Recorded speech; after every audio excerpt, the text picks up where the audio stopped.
Hello friends, आपका स्वागत है सिविलियन क्लासेस में।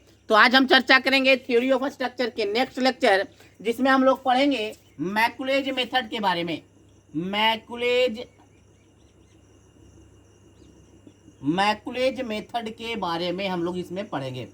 पहले बच्चों हमने पढ़ा था सिंपली सपोर्टेड बीम का दो केस पढ़ा था। जब पॉइंट लोड सेंटर पे लग रहा था या UDL through out the length लग रहा था। बात समझ में आया? ये पहला लेक्चर में भी यही हमने दोनों को हमने पढ़ लिया था कि जब कोई सिंपली सपोर्टेड बीम पर कोई पॉइंट लोड लगता है तो कितना मैक्सिमम स्लोप और डिफ्लेक्शन होता है, और UDL through out the length लग रहा है तो कितना मैक्सिमम डिफ्लेक्शन या स्लोप होता है। तो प्यारे बच्चों, इसके अलावा सिंपली सपोर्टेड बीम में कोई भी केस आएगा तो हम कौन सा लगाएंगे? मैकुलेज मेथड। इसके दोनों अलावा मतलब दोनों कौन का केस? एक सिंपली सपोर्टेड बीम है जिसपे सेंटर पे एक पॉइंट लोड लग रहा है, एक सिंपली सपोर्टेड बीम है जिसके थ्रू आउट द लेंथ क्या लग रहा है? यूडीएल लग रहा है। इन दोनों को केस को छोड़ के जितना भी सिंपली सपोर्टेड पे क्वेश्चन आएगा हम कौन सा मेथड अप्लाई करेंगे? मैकुलेज मेथड अप्लाई करेंगे। तो सबसे पहले हम लोग देख लेते हैं कि मैकुलेज मेथड कहता क्या है। देखिए प्यारे बच्चों, Macaulay's method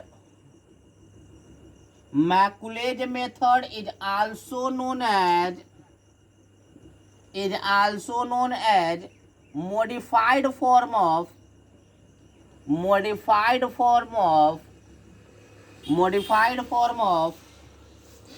double integration method. क्या बोले प्यारे बच्चों? मैकुले मेथड जो है वो डबल इंटीग्रेशन मेथड का ही क्या है? मॉडिफाइड फॉर्म है। बात समझ में आया? देखिए next, in this method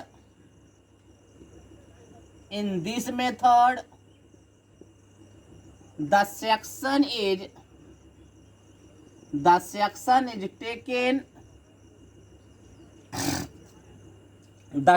is taken extreme far away from the left hand support। देखिए प्यारे बच्चों क्या बोल रहा है। मान लीजिए कोई सिंपली सपोर्टेड बीम है,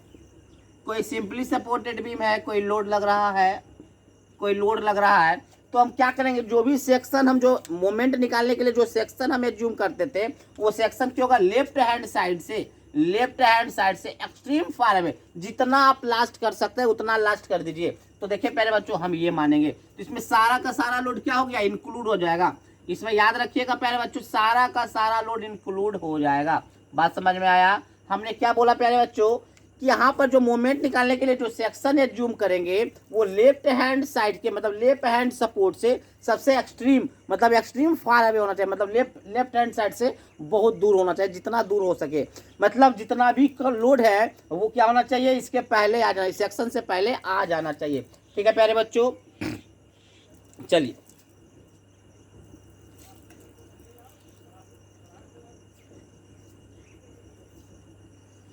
देखिए प्यारे बच्चों, this method is most suitable for calculation of slope and deflection of simply supported beam. याद रखिएगा प्यारे बच्चों, सबसे अच्छा किसके लिए है? सिंपली सपोर्टेड बीम का स्लोप एंड डिफ्लेक्शन निकालने के लिए है। बात समझ में आया? ये सबसे मोस्ट सुटेबल मेथड किसके लिए है? सिंपली सपोर्टेड बीम पर अगर कोई आप स्लोप और डिफ्लेक्शन निकालना चाहते हैं तो उसके लिए वेरी सुटेबल है। इसको चलिए नोट डाउन कर लीजिए।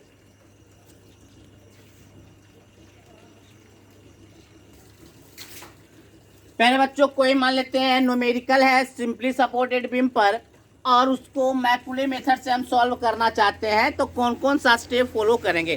पहले बच्चों मान लेते हैं ये पॉइंट ए है, ये पॉइंट बी है। मतलब ए बी एक सिंपली सपोर्टेड बीम है जिसका कि लेंथ कितना है? एल है। लेफ्ट हैंड साइड से एक लोड W1 लग रहा है जिसका कि दूरी लेफ्ट हैंड साइड से WA1 है। एक लोड W2 लग रहा है जिसका लेफ्ट हैंड साइड से दूरी A2 है, एक लोड W3 लग रहा है जिसका लेफ्ट हैंड साइड से दूरी A3 है। तो इसका हमको स्लोप एंड डिफ्लेक्शन फाइंड करना है। तो क्या स्टेप हम लोग फॉलो करेंगे? तो स्टेप वन कैलकुलेट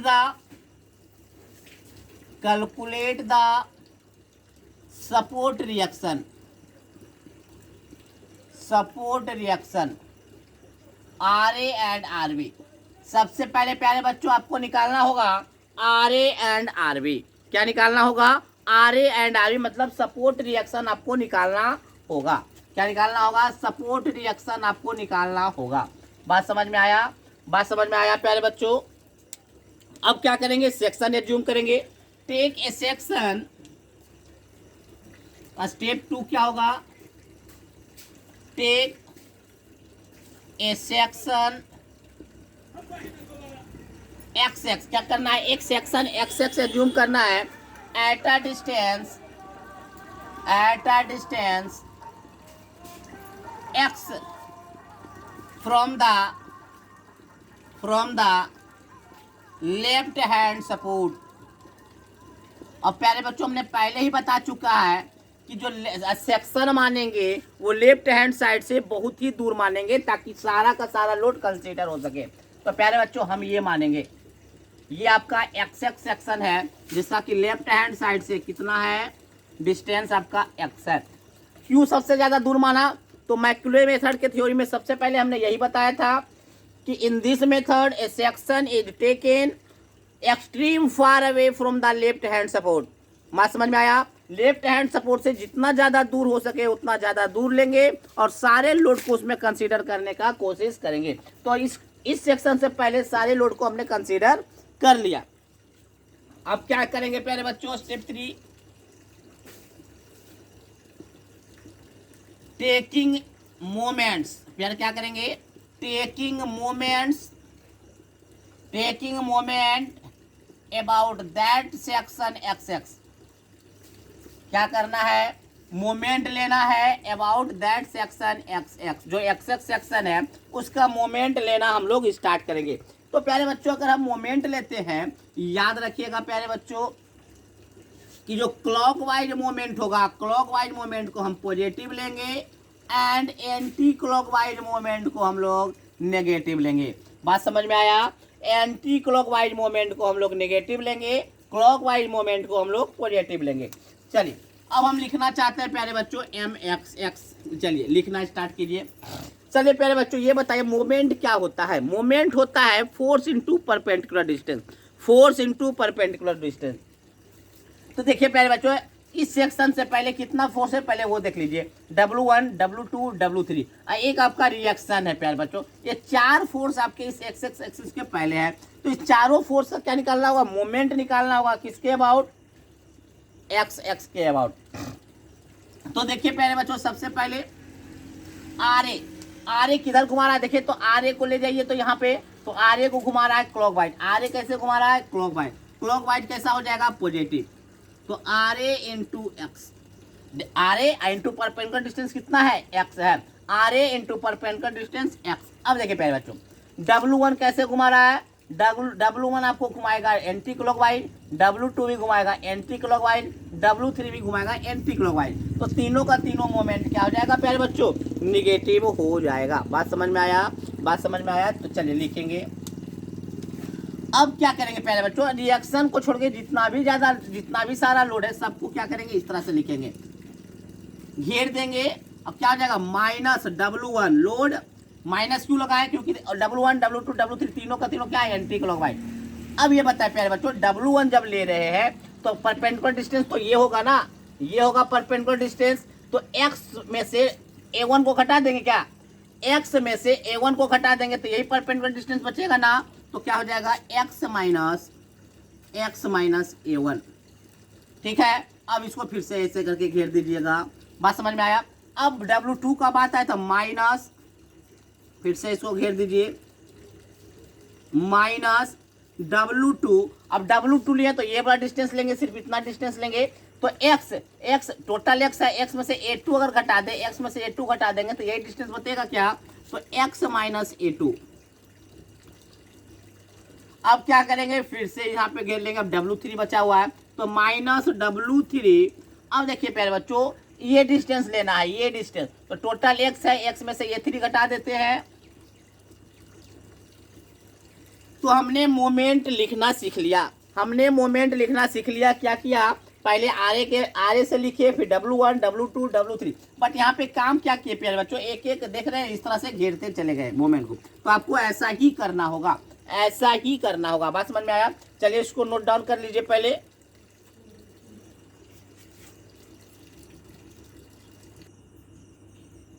चलिए प्यारे बच्चों, अब देखिए प्यारे बच्चों क्या बोल रहे हैं, step 4।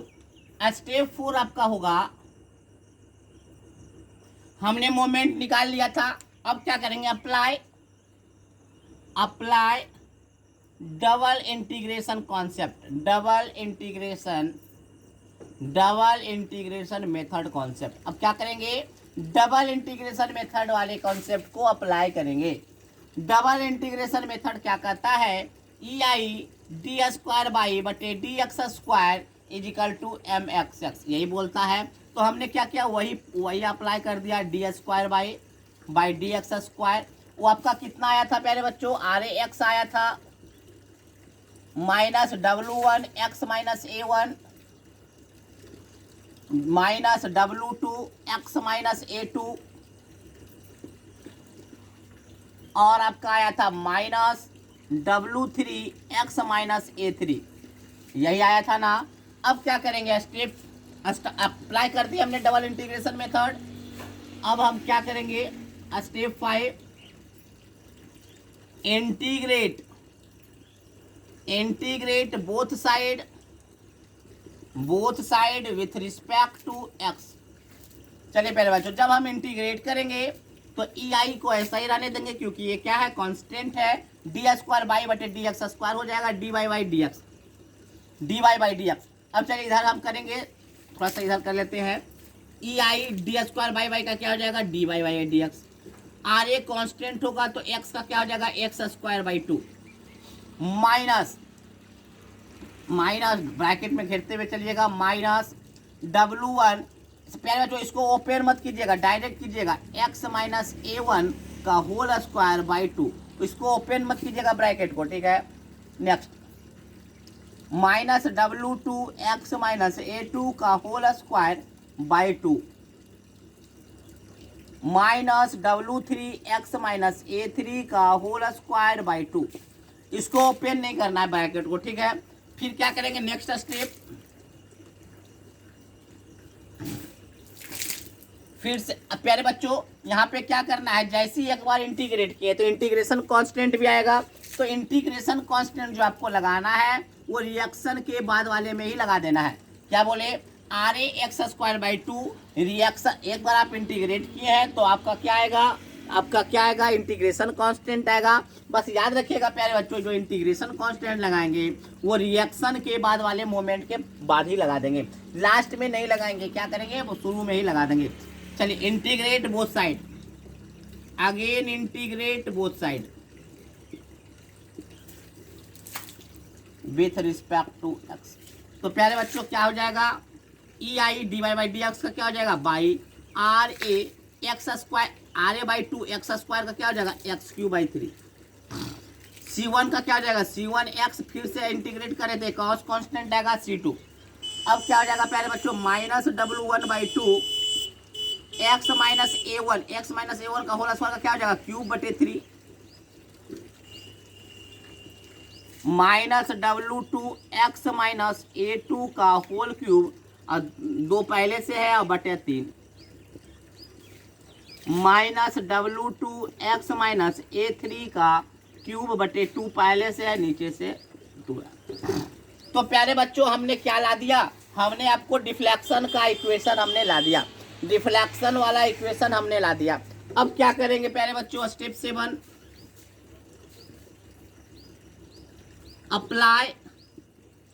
Apply boundary condition, apply boundary condition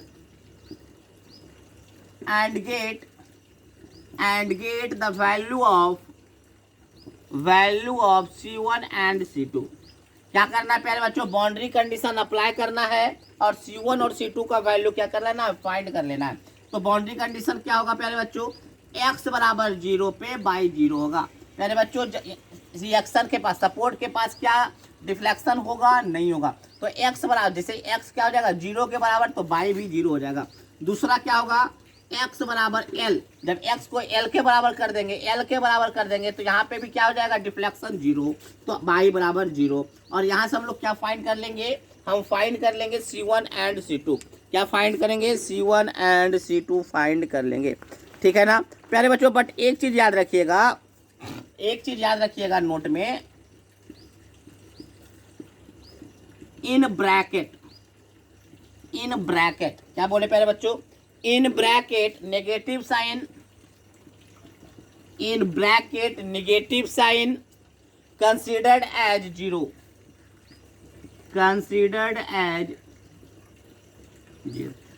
कौन सा ब्रैकेट के बारे में बोल रहे हैं पहले बच्चों, ये जो ब्रैकेट देख रहे हैं ना, छोटी ब्रैकेट, ये छोटी ब्रैकेट के बारे में बोल रहे हैं। अगर उस ब्रैकेट के अंदर निगेटिव वैल्यू आता है तो उसको आप 0 कंसीडर करेंगे। जैसे जैसे मान लेते हैं प्यारे बच्चों, यहाँ पे x का वैल्यू 0 रखेंगे तो 0 माइनस A1, एक ब्रैकेट तो निगेटिव हो गया, 0 माइनस A2 ये वैल्यू भी निगेटिव हो गया, 0 माइनस A3 ये वैल्यू भी निगेटिव हो गया।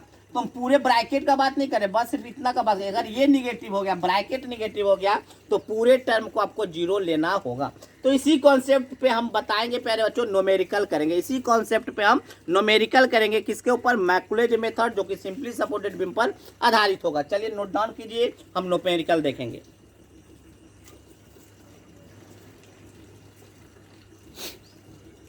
चलिए प्यारे बच्चों हम देखते हैं, using Macaulay's method calculate slope at a point किसको बोल रहा है, ये है आपका A point, B point, C point, D point. क्या बोला प्यारे बच्चों, स्लोप निकालना है ए पॉइंट पे और डिफ्रैक्शन निकालना है सी पॉइंट पे फॉर ए गिवन फिगर। तो सबसे पहले हम जो स्टेप बताए थे, क्या बोले थे प्यारे बच्चों, कैलकुलेट सपोर्ट रिएक्शन। सबसे फर्स्ट ऑफ ऑल क्या करना है कि सपोर्ट रिएक्शन निकालना है। ये आपका सपोर्ट रिएक्शन मान लेते हैं RA है, यहाँ पे सपोर्ट रिएक्शन RD है। तो प्यारे बच्चों हम RA निकालने का कॉन्सेप्ट पहले ही बता चुके हैं। 15 किलो न्यूटन माइनस 15 के बाहर उधर जितना भी डिस्टेंस है, 2 2 4, अब बटे total distance, total length of कितना है, 6 है, 6। तो 15 का काम हो गया, प्लस 10 का काम करें तो 10 इंटू उधर का टोटल डिस्टेंस 2, अब बटे टोटल डिस्टेंस 6। तो ये कितना हो गया प्यारे बच्चों, 2 3 5, ये आपका हो गया 10 3, तो ये आपका हो गया 30 40 बाई 3, तो मतलब 13.33 ये आ गया। तो 15 10 25, तो 25 में से घटाइएगा RD कितना हो जाएगा, RD हो जाएगा 25 माइनस 13.33, तो हम बोल सकते हैं कि 11.67 होगा किलो न्यूटन। हमने निकाल लिया प्यारे बच्चों, हमने निकाल लिया क्या, रिएक्शन निकाल लिया, सपोर्ट रिएक्शन हमने निकाल लिया 13.33 और 11.67। तो प्यारे बच्चों सबसे पहले हम कैलकुलेट कर लिए RA बराबर 13.33 किलो न्यूटन एंड RD बराबर 11.67 किलो न्यूटन। प्यारे बच्चों हम क्या करेंगे, थोड़ा सा इसको मिटा लेते हैं, क्योंकि हमको क्या है, स्पेस थोड़ा सा कम है हमारे पास। चलिए इसको मिटा लिए, यहाँ लिख दिया RA। चलिए अब हम क्या बोले थे प्यारे बच्चों कि टेकिंग मोमेंट्स या टेकिंग सेक्शन, क्या बोले थे, टेकिंग ए सेक्शन XX, क्या कहे थे, एक सेक्शन लेंगे, taking a section XX at a distance X from left support, यही ना बोले थे प्यारे बच्चों, यही बोले थे। तो हम लीजिए एक सेक्शन मान लेते हैं, यही XX है। देखिए इस XX से पहले जितना भी लोड है सारा कंसीडर हो गया है, जिसका कि डिस्टेंस लेफ्ट हैंड सपोर्ट से कितना है, X है। अब क्या करेंगे प्यारे बच्चों, taking a moment's about XX axis, taking a moment's about XX axis. लीजिए प्यारे बच्चों XX एक्सिस के अबाउट मोमेंट, तो सबसे पहले क्या हो जाएगा मोमेंट MXX क्या हो जाएगा, RA इंटू एक्स, RA कितना निकाले थे, अच्छा पहले लिख लेते हैं, RA इंटू एक्स माइनस पहले ब्रैकेट को घेर लेंगे, -10, 10 नहीं 15। अब प्यारे बच्चों x में से ये डिस्टेंस घटा दे लेफ्ट हैंड साइड से, x -2, फिर से ब्रैकेट घेरा लगा दीजिए। अब 10 का बात करेंगे तो 10 भी आपका एंटी क्लॉकवाइज घुमाएगा ना, तो -x, अब माइनस ये थोड़ा पूरा डिस्टेंस घटा दीजिए, 2 2 4 घटा दीजिए। चलिए हमने मोमेंट लिखना स्टार्ट कर दिया। अब हम क्या करेंगे प्यारे बच्चों, apply double integration concept. Double integration concept को अप्लाई करेंगे। क्या बोलता है, EI d² is equal to mxx। तो mx आर का वैल्यू कितना है, 13.33 x, आइए उतार दीजिए 15x -2 का ब्रैकेट -10x -4 कर दिए प्यारे बच्चों। अब क्या करेंगे, next step, integrate both side, इसके रिस्पेक्ट में, x के रिस्पेक्ट में। तो इंटीग्रेट करेंगे तो ये आपका कितना हो जाएगा, EI d² का dy/dx। यहाँ से इंटीग्रेट करना स्टार्ट, 13.33 x का हो जाएगा x²/2। क्या बोले थे प्यारे बच्चों, इंटीग्रेशन कांस्टेंट इसी के बगल में लगा देंगे, C1 -15x -2 का होल स्क्वायर/2 -10x -4 का होल स्क्वायर/2। तो हमने क्या किया प्यारे बच्चों, हमने आपका इंटीग्रेशन अप्लाई किया। चलिए इसको नोट डाउन कीजिए, हम आगे चलते हैं, इसको नोट डाउन कर लीजिए।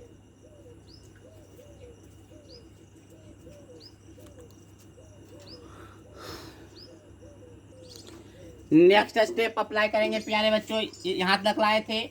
अब क्या करेंगे, अगेन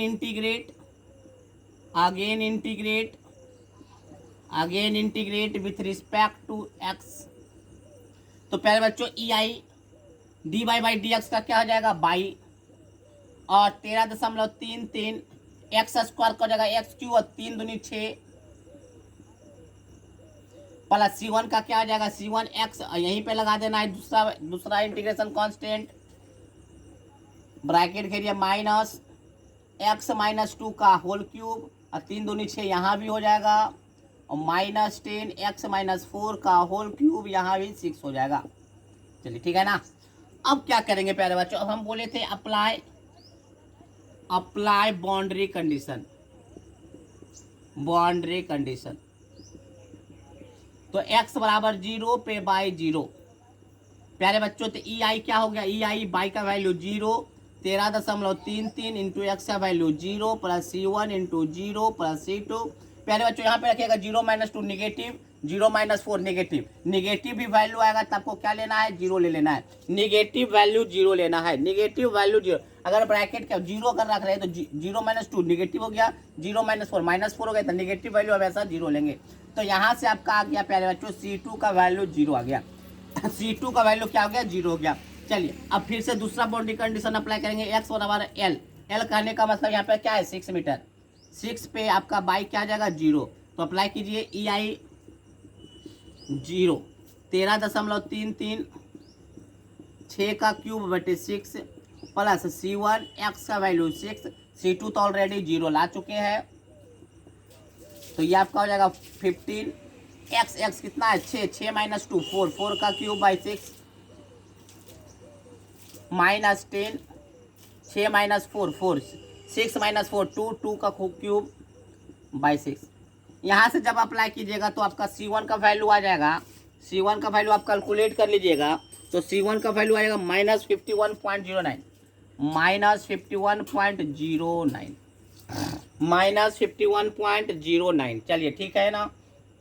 तो हमारे पास जो इक्वेशन आ गया, कौन सा इक्वेशन आ गया, EI by 13.33 x³ by 6। C1 का वैल्यू कितना आ गया, -51.09 x। C2 का वैल्यू तो ऑलरेडी 0 हो चुका है, तो -15x -2 का होल क्यूब बटे 6 -10x-4 का होल क्यूब बाई 6। तो ये इक्वेशन हमने ला चुका है ना। अब हमको जो निकालना है वैल्यू, वो वैल्यू हम निकाल लेंगे। प्यारे बच्चों हमको क्या निकालना है, मार्क्स। पहले इसको नोट डाउन आप कर लीजिए।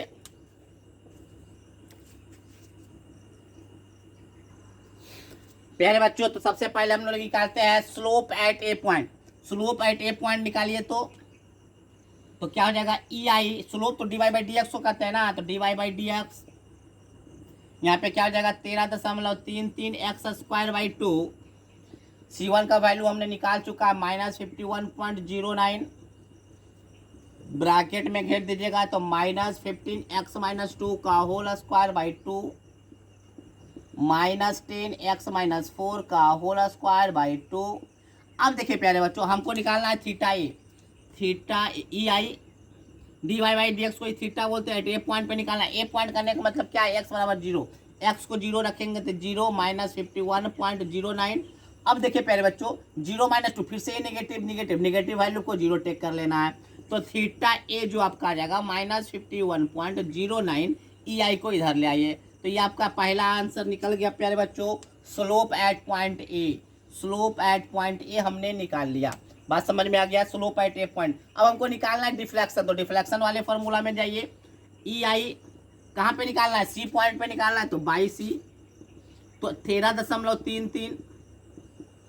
अब बताइए भैया एक्स का वैल्यू कितना होगा, एक्स का वैल्यू 4 रखेंगे तो ना सी पे पहुंच जाएंगे। एक्स का वैल्यू 4 रख दीजिए, 4 इसमें रखिएगा तो 4 का cube by 6 -51.09 into 4 minus bracket में ले लीजिएगा -4 -2 कितना हो गया प्यारे बच्चों, 4 -2 2 का क्यूब बाई 6। यहाँ पे लेंगे 4 -4 तो 0। तो प्यारे बच्चों यहाँ से बाई सी आप निकाल लीजिएगा। जो बाई सी आएगा वो आंसर हो जाएगा बाई सी, मतलब डिफ्लेक्शन एट पॉइंट सी। तो प्यारे बच्चों इस प्रकार से हम लोग मैकुलेज मेथड पे न्यूमेरिकल सॉल्व किया करेंगे। प्यारे बच्चों एक तो हम एक सिंपल क्वेश्चन लगाए थे, बहुत इजी क्वेश्चन किए थे। सबसे पहले हमने आप आज के लेक्चर में बताया कि मैकुलेज थ्योरम को अप्लाई कैसे किया जाता है, उसके बनाने के क्या प्रोसीजर है, क्या स्टेप्स है। फिर हमने एक छोटा सा न्यूमेरिकल उससे आधारित हमने ले लिया। प्यारे बच्चों इसी कॉन्सेप्ट को आगे बढ़ाते हुए क्या करेंगे, बहुत अच्छे क्वेश्चन पे अप्लाई करेंगे। तो आज के लिए बस इतना ही। Thank you.